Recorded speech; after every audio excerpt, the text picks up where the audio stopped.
Hi everyone, welcome back to learn well. I hope आप सभी अच्छे होंगे।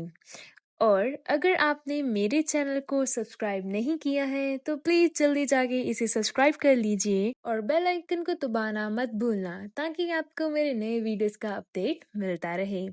तो आज की क्लास में हम डिस्कस करने वाले हैं एक बहुत ही इंटरेस्टिंग और important topic, that is ethical dilemma. कभी सोचा है, अगर आपको ऐसी सिचुएशन में डिसीजन लेना पड़ जाए जहां दोनों ही ऑप्शन में कुछ ना कुछ गलत हो, तो आप क्या करोगे? इसी तरह की कंफ्यूजिंग और क्रिटिकल डिसीजंस को कहते हैं एथिकल डायलेमा। तो चलिए डिटेल में समझते हैं कि एथिकल डायलेमा क्या होता है। तो चलिए सबसे पहले इंट्रोडक्शन देखते हैं। एथिकल डायलेमा एक ऐसी सिचुएशन है जहां एक पर्सन को दो या दो से ज्यादा कन्फ्लिक्टिंग मॉरल प्रिंसिपल्स या फिर ड्यूटीज के बीच चूज करना पड़ता है। प्रॉब्लम ये होती है कि कोई भी ऑप्शन 100% सही या फिर 100% गलत नहीं होता है। अगर एग्जाम्पल की बात करें, सपोज आपके फ्रेंड ने एग्जाम में चीटिंग की और टीचर आकर आपसे पूछती है कि अगर मैं आपसे कुछ पूछूंगी तो क्या तुम उसका सच सच आंसर दोगे? तो आप कहते हो कि बिल्कुल टीचर, पूछिए। तो टीचर आपसे पूछती है कि आपके दोस्त ने एग्जाम में चीटिंग की थी ना? तो आप अब एक सिचुएशन में फंस गए हो। अगर आप सच बोलते हो तो आप ऑनेस्टी फॉलो कर रहे हो, लेकिन दोस्त की दोस्ती खत्म हो सकती है। अगर आप झूठ बोलते हो तो आप दोस्ती निभा रहे हो, लेकिन ऑनेस्टी सेक्रीफाइस कर रहे हो। दोनों में से एक वैल्यू सेक्रीफाइस करनी ही पड़ेगी। इसी को एथिकल डायलेमा बोलते हैं। आगे देखते हैं डेफिनेशन। अब ये डेफिनेशन किसने दी है? एक फिलोसफर ने दी है जिसका नाम है Simon Blackburn. Philosopher Simon Blackburn ने एथिकल डायलेमा को डिफाइन किया है। उनके अकॉर्डिंग एथिकल डायलेमा एक ऐसी सिचुएशन है जहां एक पर्सन के पास दो या दो से ज्यादा कन्फ्लिक्टिंग मॉरल ऑब्लिगेशंस होती हैं और एक को फॉलो करने का मतलब दूसरे को तोड़ना होता है। यानी एक ही वक्त में सबको सेटिस्फाई करना पॉसिबल नहीं होता है। नेक्स्ट देखते हैं एथिकल प्रिंसिपल्स और स्कूल ऑफ थॉट्स।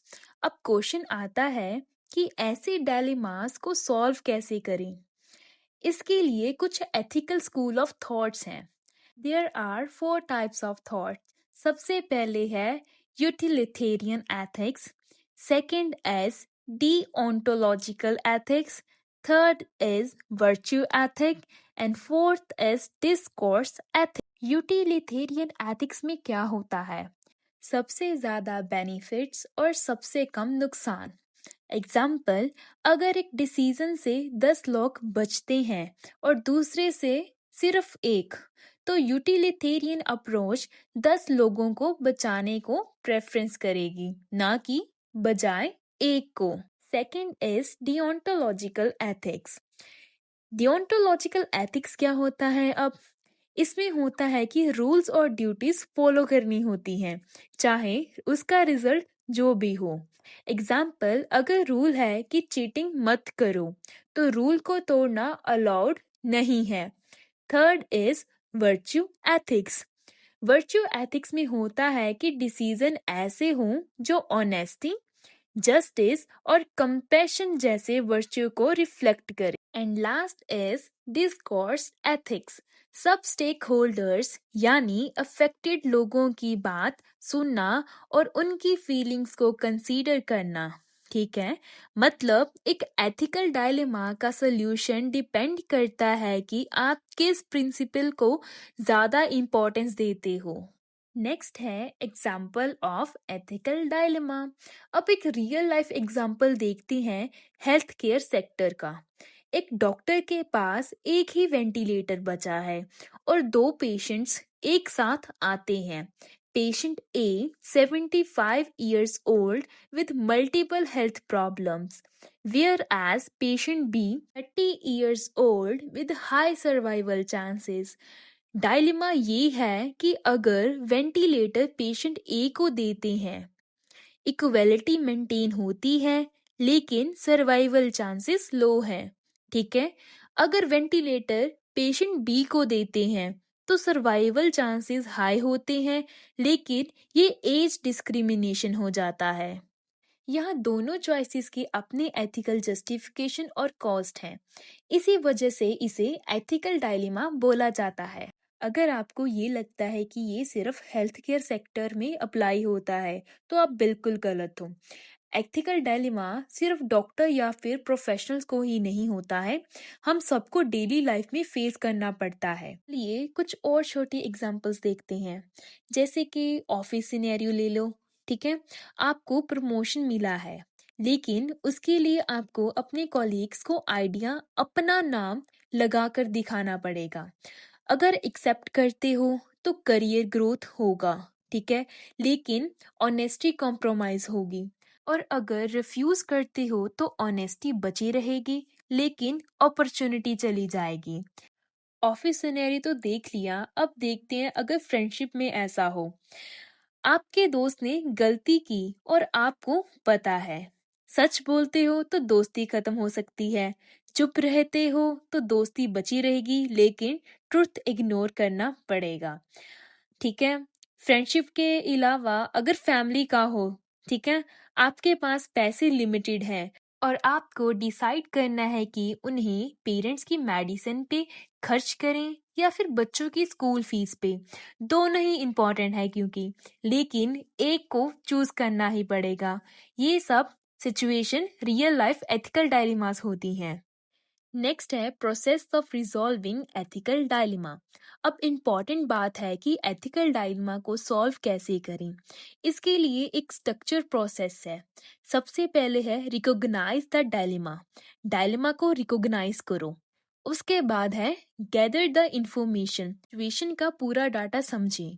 थर्ड है आइडेंटिफाई स्टेक होल्डर्स, किन लोगों पर इसका इम्पैक्ट होगा। फोर्थ है एनालाइज ऑप्शंस, हर ऑप्शन के प्रोज और कॉन्स देखिए। फिर अप्लाई एथिकल प्रिंसिपल्स, जैसे यूटिलिटेरियन या फिर deontological ethics. Then make a decision, carefully एक ऑप्शन चूज कीजिए। सेवेंथ, इम्प्लीमेंट द डिसीजन, जो आपने चूज किया है उसे आप इम्प्लीमेंट कर दीजिए। लास्ट है इवेल्युएट, देखना कि डिसीजन करेक्ट है और फेयर था या फिर नहीं।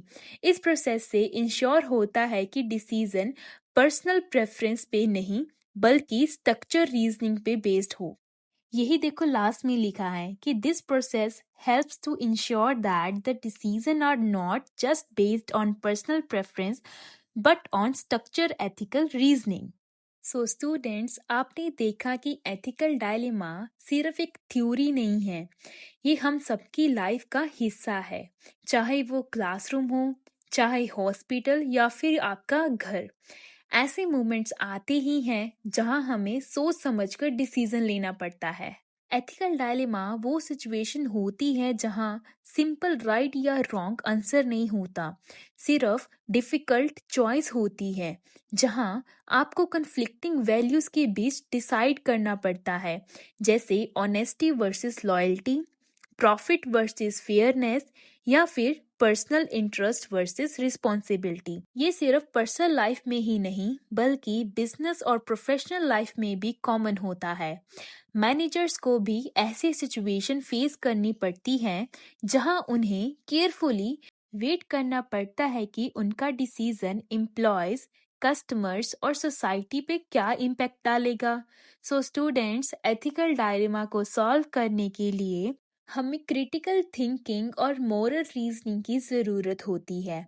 कभी कभी हमें अपना सेल्फ इंटरेस्ट साइड पे रख कर ग्रेटर गुड चॉइस करने पड़ते हैं, और एंड में एथिकल डिसीजन मेकिंग का मतलब होता है कि वो चॉइस लेना जो इंटीग्रिटी को अपहोल्ड करें, हार्म को मिनिमाइज करें और लॉन्ग टर्म ट्रस्ट और रिस्पेक्ट क्रिएट करें। तो ये था एथिकल डायलेमास का पूरा टॉपिक। आई होप आपको समझ आया होगा। अगर आपको मेरी वीडियो अच्छी लगी हो तो इसे लाइक करें, अपने दोस्तों के साथ शेयर करें और मेरे चैनल को सब्सक्राइब करना मत भूलें और बेल आइकन को प्रेस करना भी मत भूलना, ताकि आपको नए वीडियोस का अपडेट मिलता रहे। And until then, keep learning, keep growing only with Learn Well.